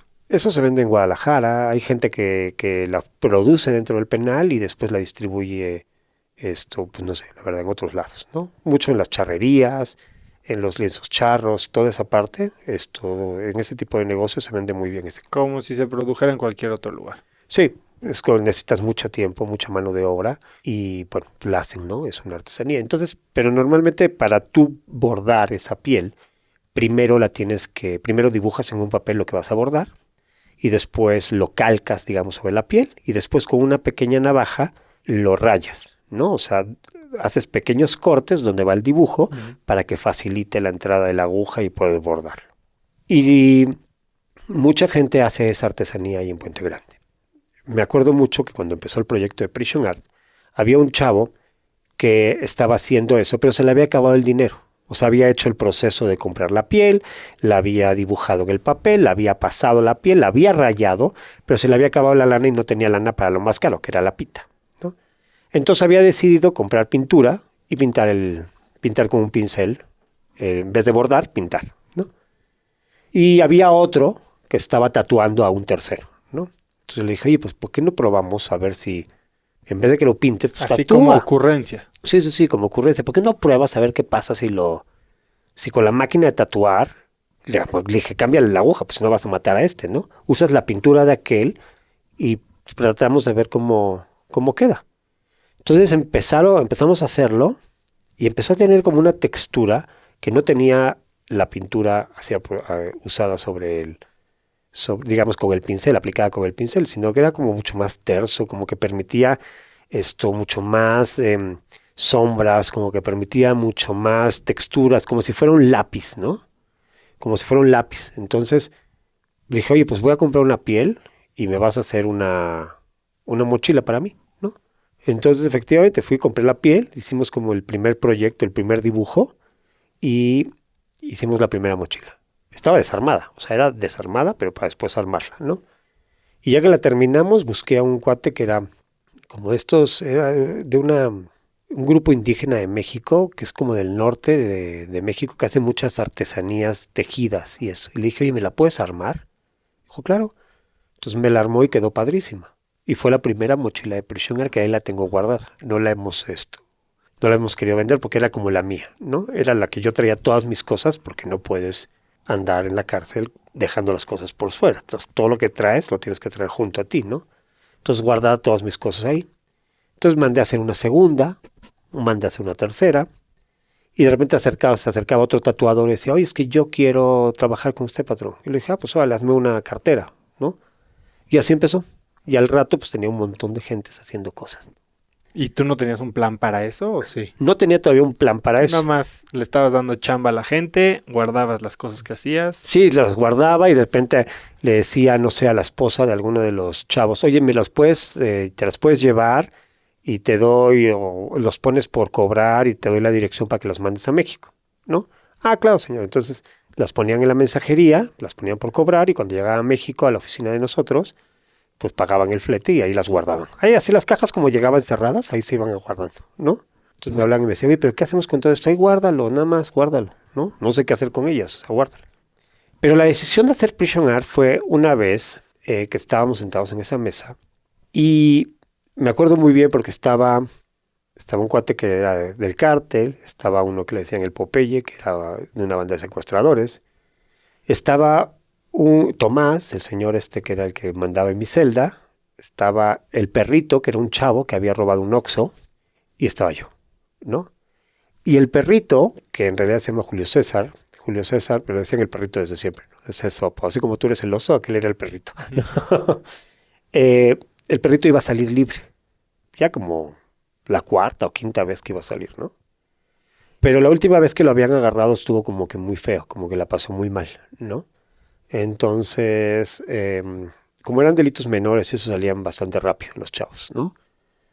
Entonces dijo, bueno, pues yo voy a salir, pero no, o sea, nadie me va a querer dar trabajo, ¿no? Y me acuerdo mucho que el cuate del cártel le dijo, háblame, te voy a pasar a mi compadre para que vayas a ver yo ya al pueblo, para que no te digo el pueblo, ¿no? O sea, el pueblo X, te presentas con él y él te va a dar chamba.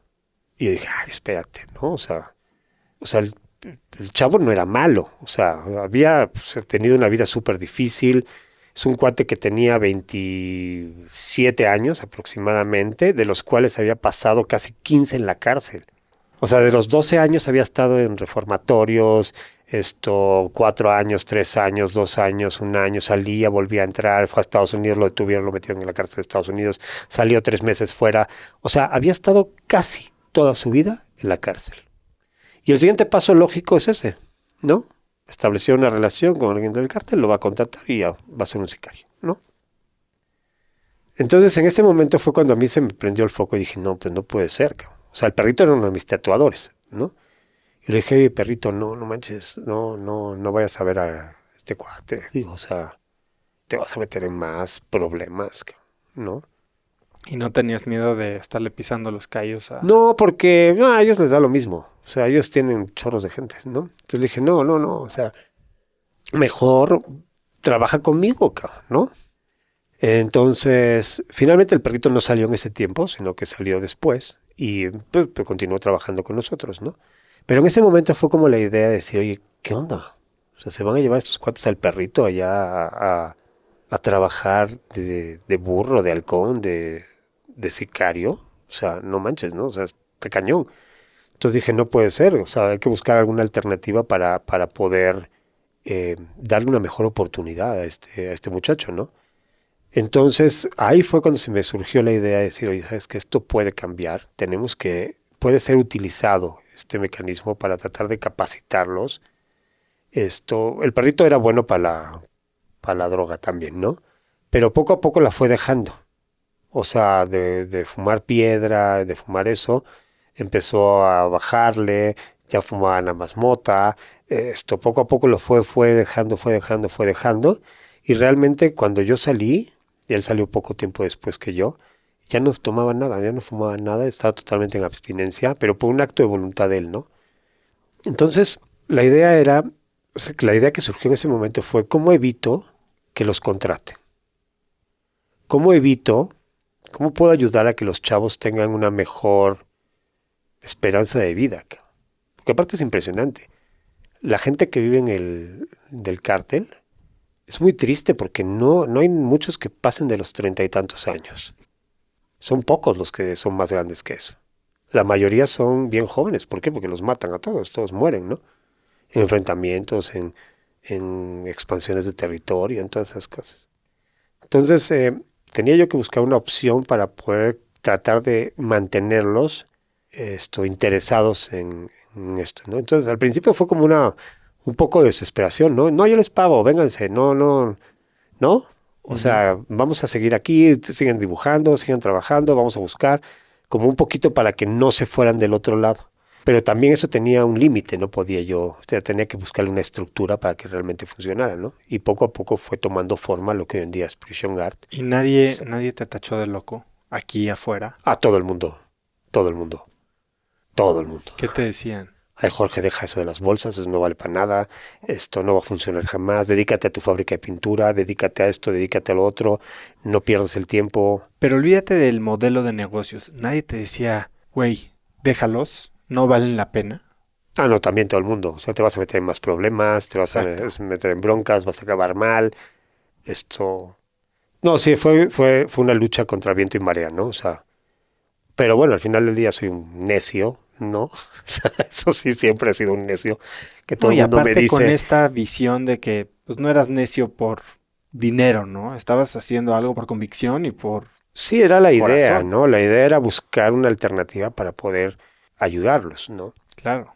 Es que cuando estás adentro, Oso, te das cuenta, híjole, que no, o sea, que todos los mitos que hay al respecto de la cárcel, hay unos que son ciertos, pero muchos son mentiras, ¿no? O sea, ¿Cuál es el mito? el mayor mito que yo creo es que todos son malos, que todos son criminales, que todos son irrecuperables. Ese es el mayor mito que hay, ¿no? Yo creo que ya que vives allá un año y duermes, comes, estás con ellos todo el santo día, te das cuenta que somos todos iguales, cabrón. O sea, todos somos iguales. Unos tienen más dinero, unos tienen más educación, unos tienen más oportunidades, otros tienen menos, ¿no? Pero en realidad, tanto el que robó, como el que mató, como el que secuestró, al final del día somos exactamente iguales. Y eso es lo más peligroso que tiene nuestra sociedad.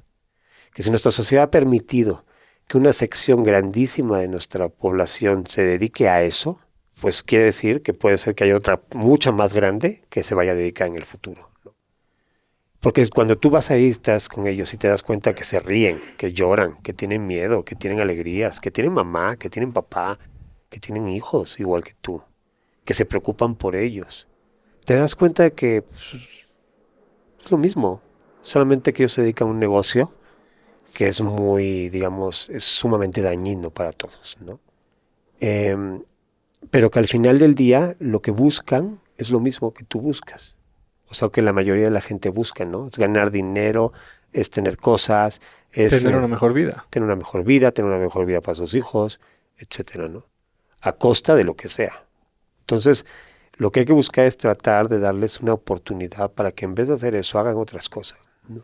¿Y cómo lo lograste tú? ¿Cómo lo estás logrando? ¿Hoy qué es Prison Art? Mira, pues Prison Arts, el proyecto pues, empezó por esta experiencia, ¿no?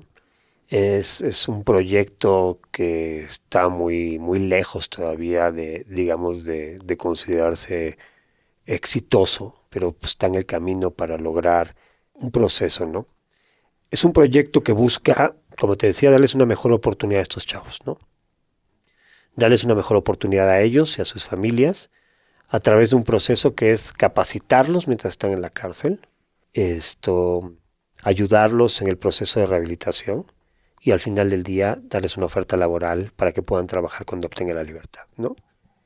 Todos con la idea de reducir esta estigmatización a la que es sometido este grupo y poder mostrarle a la sociedad un poquito de que pues las cosas se pueden hacer de una forma diferente, ¿no?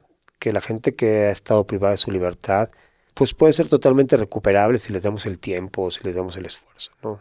Que es mucho del discurso que hemos tenido a través de estos años, ¿no? Y al final del día, bueno, queremos reducir los índices de violencia y de crimen en México a través de nuestro programa, ¿no? Lo que es importante es estar conscientes de que nosotros no podemos hacer las cosas solos. O sea, Prisoner es un proyecto que es como un, digámoslo así, como un piloto, ¿no? Como una idea de demostrar que hay otros caminos. Pero que al final del día lo que a nosotros más nos interesa es ser como un agente de cambio, un agente que demuestre a otros emprendedores o que influya a otros emprendedores, otros empresarios, de que si damos oportunidades a este grupo de personas, estaremos trabajando para disminuir esta espiral de violencia que vive nuestro país, ¿no? Básicamente. Tú cuando empezaste el proyecto y cuando decidiste lanzarlo o hacerlo más grande, tenías algún objetivo, ¿no? Y tenías alguna hipótesis de cómo iba a funcionar. Todos los emprendedores lo tenemos. Uh-huh. ¿Qué fue lo que más te sorprendió a la hora de ya poner manos a la obra? Mira, pues todo empezó como jugando, ¿no? O sea, te digo, en esa mesa redonda delante de la celda 843. Todo empezó ahí, como entre un hobby para tener la mente ocupada, con la idea de ayudar a que alguien recibiera algo de dinero sin que tuvieras que estar regalándoselo, sino que trabajara para que lo generara. Pero después se fue, digamos, complicando mucho más la estructura de la idea, ¿no?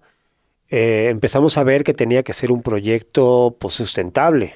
O sea, ¿quién me iba a prestar dinero? ¿Quién me iba a dar un donativo para ayudar a estos chavos? Pues nadie. A nadie le interesa, nadie está una sociedad herida, lastimada, que ha tenido violencia, asesinatos, que ha tenido un montón de cosas, robos, etcétera, en su haber, pues no quiere ayudar a esta gente. Lo que quiere es un castigo, ¿no? Entonces yo dije, bueno, nadie me va a dar nada para esto, ¿no? Entonces digo, pues la única forma que podemos hacerlo es vendiendo los productos, ¿no?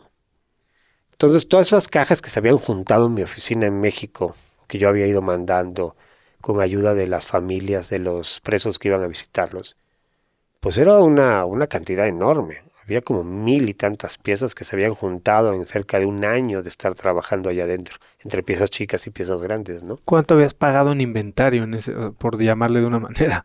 Pues no sé, bastante dinero, ¿no? O sea, bastante dinero.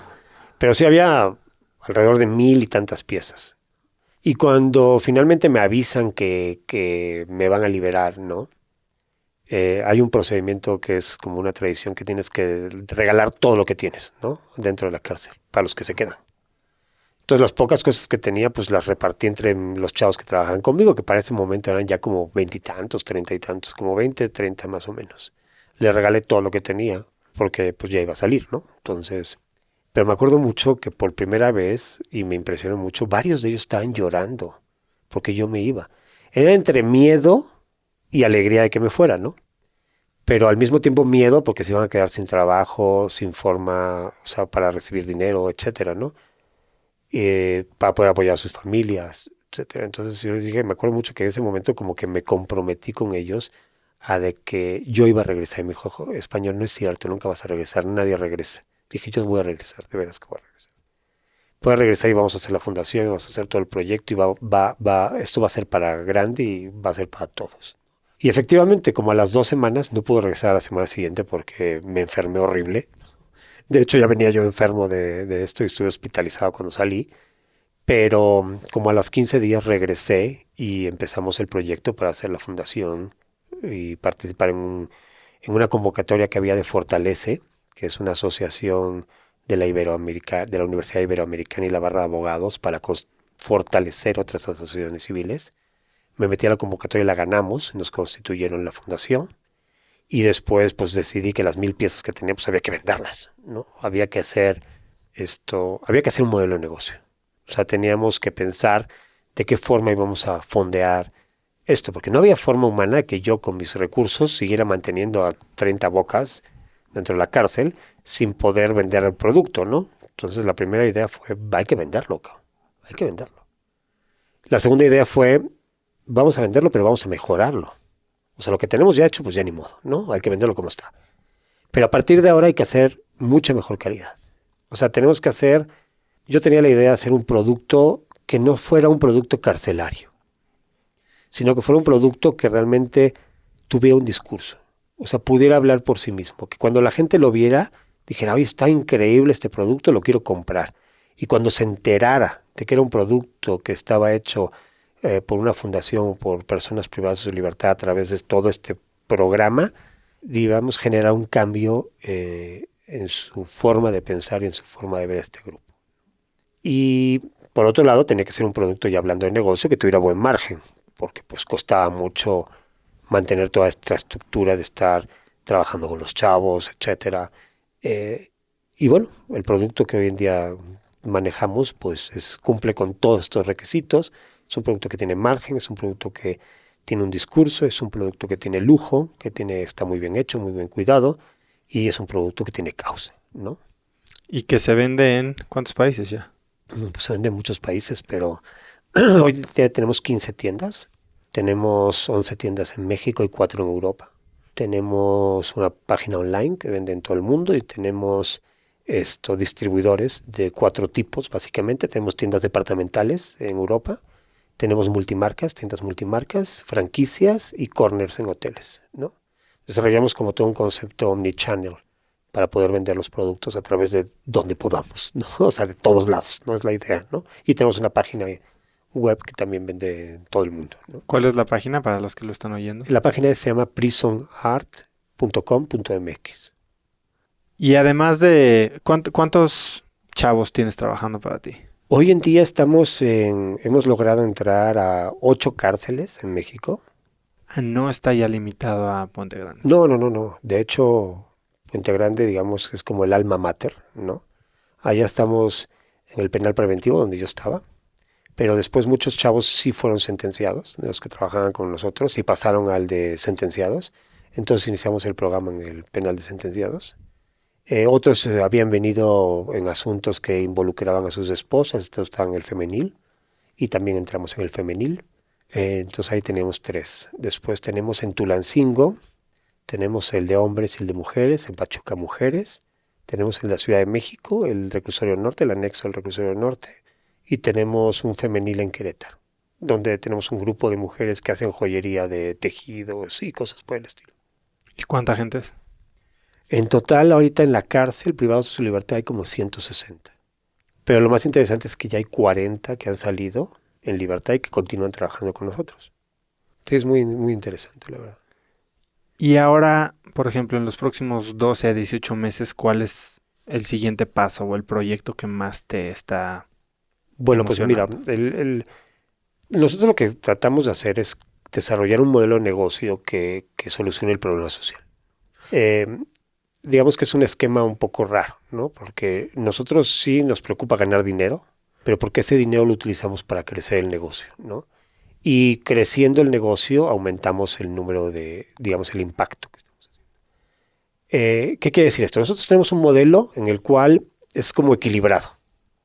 ¿Qué quiere decir esto? O sea, si yo aumento el número de ventas, si yo abro más puntos donde comercializo los productos y analizo que eso va a ser constante, aumento el número de chavos y de chavas, ¿no? No puedo aumentar el número de personas, digamos, beneficiadas si no aumento las ventas. Pero tampoco aumento las ventas si no aumento el número de beneficiados. Entonces, como te decía, no estamos peleados con ganar dinero. Al contrario, creemos que es sumamente importante que los productos se vendan bien, tengan margen y nos dejen utilidades, porque eso nos permite abrir más tiendas y con esas más tiendas generar más flujo y ayudar a más gente, ¿no? Esa es la parte más importante.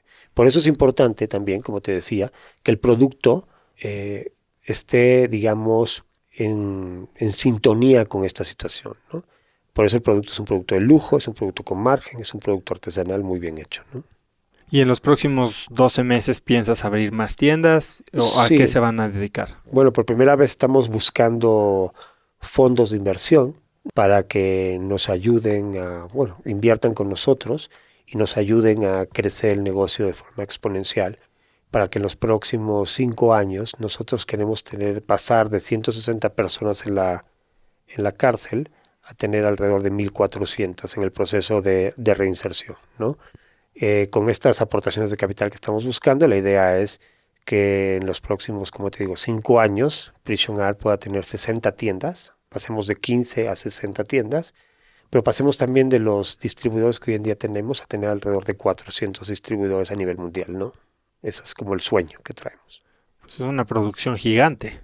Sí, por eso el grupo de personas que estarían, digamos, en el proyecto para poder lograr eso sería alrededor de 1.400 personas, ¿no? ¿Y no es un reto grande mantener la calidad cuando estás hablando de fuerzas laborales distribuidas, en condiciones no uniformes, como pueden ser las cárceles?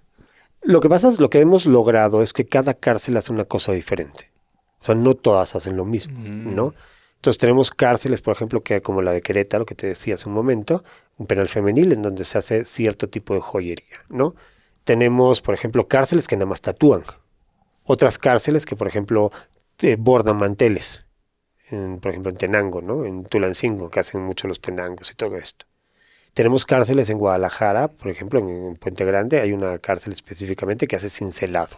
O sea, el cincelado tradicional muy bonito como colonial, lo hacemos y lo hemos adecuado para poder hacerlo en bolsas de diseño mucho más moderno, ¿no? Entonces, pues cada penal hace una cosa diferente. Eso es algo que hemos tratado de ir desarrollando en el tiempo, porque mucha gente nos habla y me dice, oye Jorge, es que fíjate que tengo un penal aquí en Oaxaca y quiero que tatúen. Y le digo, ¿qué otra cosa hacen que no sea tatuaje? Porque tatuados ya tengo. O sea, necesito desarrollar a esta gente en algo diferente para que no compitan entre ellos mismos. Pues que tenemos grabadores. Entonces estamos viendo ahorita un proyecto súper interesante con el penal de Oaxaca, que lo está encabezando el maestro Toledo, el pintor, y su hijo, creo que estamos tratando de implementarlo para que sean parte de PrisonArt, en donde ese penal haga grabado. Y esos grabados se vendan a través de las tiendas de PrisonArt, ¿no? Pero con el mismo proceso de mantenerse libre de las drogas, de los procesos de rehabilitación, de integración de la familia, etcétera, todas esas cosas que también trabajamos conjuntamente, ¿no? ¿Y no has tenido el reto de que, viendo lo exitoso que es el modelo, tal vez no, a ver, tal vez estoy pensando mal, pero que alguien quiera morderte tu negocio? Digo, si le cobran piso a la gente que está afuera, ¿por qué no te van a cobrar piso dentro? Pues mira, hasta este momento la verdad es que no hemos tenido ningún tipo de ese problema, ¿no? Es muy difícil, porque es como, bueno, es muy difícil, pero es muy posible también, ¿no? Sin embargo, no es algo que sea normal, porque nosotros trabajamos para ayudar a los chavos. Y al final del día, cuando tienes un grupo de chavos dentro de la cárcel, ellos también protegen su negocio, su fundación, su proyecto, ¿no? Y no permiten tampoco eso, ¿no? Es muy difícil que alguien llegue y diga, es que para que trabajes aquí tienes que darme dinero. Pues probablemente no nos lo han pedido, pero probablemente tampoco lo permitieron, ¿no? Hace poco me hablabas sobre que PrisonArt está en camino a ser exitoso. ¿Tú hoy cómo defines el éxito? Y tal vez a nivel corporativo, bueno, pues está claro que tu métrica de impacto puede ser la más importante, ¿no? Cuánta gente está siendo beneficiada por el programa. Tú a nivel personal, ¿cómo defines el éxito? No, pues yo creo que falta mucho para que realmente pueda considerarme exitoso, ¿no? ¿Qué sería ser exitoso? Yo una vez leí una frase que me encantó. O sea, yo seré exitoso el día que haya ayudado a 1 millón de personas, ¿no? Mientras no llegue a ese número, no va a parar. Hay muchos documentales y justo por eso te decía hace rato que empezabas a hablar de la gente en la cárcel. Pues afortunadamente creo que la exposición que yo he tenido a la cárcel es a través de la televisión. Y eso te hace ver la realidad a través de el lente o la percepción de quien decide contar la historia, que no siempre tienen las mejores intenciones, tal vez se lo quieren vender. ¿Tú cuál documental o serie o película me podrías recomendar si yo quisiera entender lo que tú viviste? Mira, es un poco Hay una película muy buena que es muy similar, que es la de Atrapen al Gringo, una de Mel Gibson. Ah, no lo he visto. Pues hazte cuenta que es una cárcel un poco diferente porque es una cárcel mixta, ¿no? Donde viven las familias y hay niños, etcétera. Quítale la parte de que los niños y la familia duerme ahí. Porque la familia de Puente Grande, por ejemplo, la familia entra todos los días y entran, no sé, 1,000, 2,000 personas, niños, esposas, mamás y todo, a convivir con ellos, ¿no? Quítale la parte de que vivan ahí y todo lo demás es muy similar. Bueno, y también la parte, se supone que hay un hospital allá adentro y tal, es una fantasía, ¿no? Pero todo lo demás en cuanto a esa forma de vivir dentro es muy parecida. Hay una serie nueva de Netflix que no me acuerdo realmente cómo se llama, pero también es te voy a buscar el nombre y te lo voy a pasar.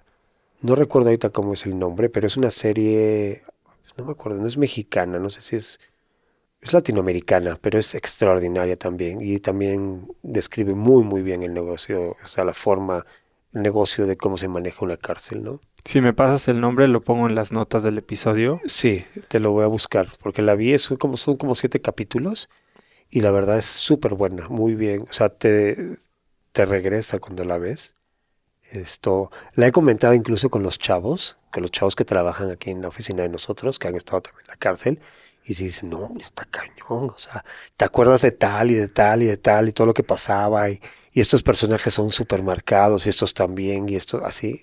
Te lo voy a buscar, no recuerdo exactamente cuál es el nombre, pero es es Argentina o Te algo lo así. recuerdo y lo Ajá. incluimos. ¿Hay algún hábito que hayas adquirido en ese tiempo en la cárcel y que hoy sigas practicando? Sí, tener menos cosas. Fíjate, es algo que yo en alguna época de mi vida acumulé muchas cosas, demasiadas. Y ahora vivo con muy pocas. No necesito tantas cosas. ¿Cómo es tu proceso de decisión de olvídate si te quedas algo, si compras algo nuevo? Pues realmente ya compro muy pocas cosas, ¿no? Compro realmente si lo necesito. O sea, más bien se me genera la necesidad realmente porque la necesito usar o sea, porque lo necesito porque pues, se me acabó o ya se rompió o lo que sea y entonces voy a comprarlo. Ya no compro absolutamente nada más que no me haga falta. Aprendes a vivir con muy pocas cosas. ¿Qué te dirías si pudieras hablar contigo el día antes de que te metan a la cárcel? Te cruces en la calle, viajas al pasado y te ves justo el día antes de que te agarren. ¿Qué te dirías? Te diría, Pensando que es inevitable que te vayan a agarrar. sí que vaya a agarrar, o sea, yo diría, no trates de no ir, ve. O sea, si yo pudiera volver a ir o sea, volver a vivir mi vida, yo creo que esta experiencia de haber ido a la cárcel no la dejaría pasar. O sea, la volvería a vivir. ¿Por qué? Porque dirías, estás loco, ¿no? ¿Por qué? Porque creo que me enseñó muchas cosas. O sea, me enseñó muchas cosas que yo no me había dado cuenta. No haber ido a la cárcel, sino la experiencia de todo el conjunto, ¿no? O sea, todo lo que vivía dentro, toda la gente que conocí, todo cómo se armó el proyecto en el que hoy estoy dedicado en cuerpo y alma. Todo eso no lo cambiaría. Platicaba, sé que lo que dices puede sonar hasta como Está dices, loco. está loco. Ajá. Pero platicando en un episodio con María Arisa, que es directora de la Bolsa de Valores Viva, ella tuvo una experiencia de secuestro hace 20 años. Uh-huh. Y me dice muy claramente igual, o sea, fue la peor experiencia de mi vida, pero a su vez fue la mejor experiencia de mi vida. Ajá. No sé si se lo podrías traducir en que... Es que hay experiencias fuertes que en cierta forma cambian y dan sentido, ¿no?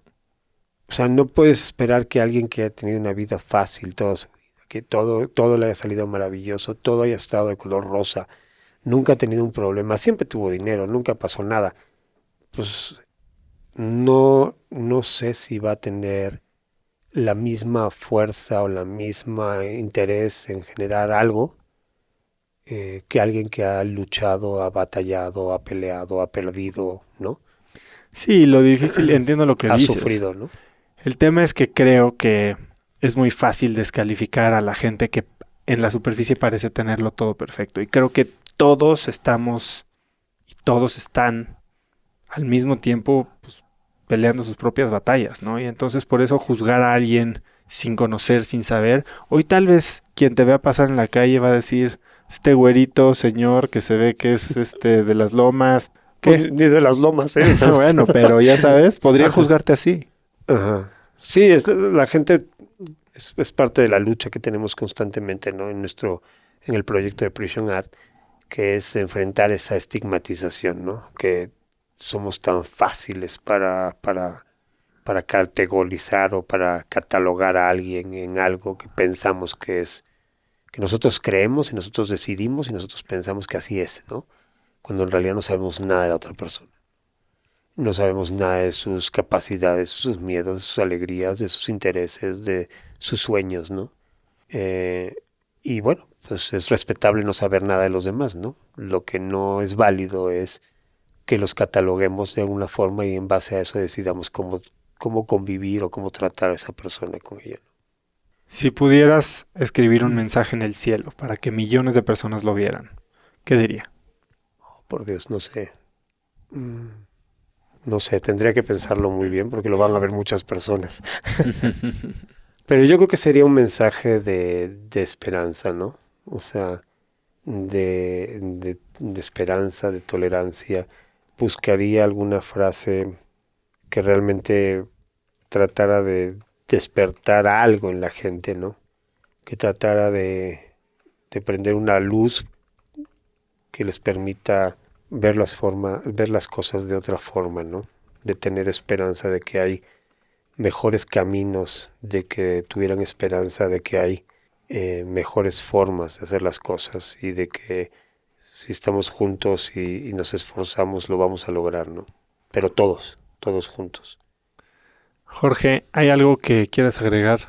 No, pues nada, que te agradezco muchísimo tu tiempo para oír mi rollo, ¿no? No, es interesantísimo y estoy seguro que mucha gente va a querer contactarte, ya sea por información de la empresa, comprar productos, ayudarte, tal vez hasta fondos se te acercan. Estamos súper abiertos a que el que quiera venir y conocer el proceso de cómo se hace una bolsa. A mí me encantaría. Pues estás totalmente invitado y todo tu público también. Es cuestión de organizarnos y hacer una cita, conocer a los chavos, platicar con ellos, que vean cómo funciona el proyecto, cómo van generando ellos cambios. Tenemos gente, por ejemplo, muchos de los chavos, algunos están estudiando en la universidad, están estudiando diseño, están estudiando administración, están estudiando psicología en la universidad, ¿no? Chavos que no tenían esa oportunidad antes, ¿no?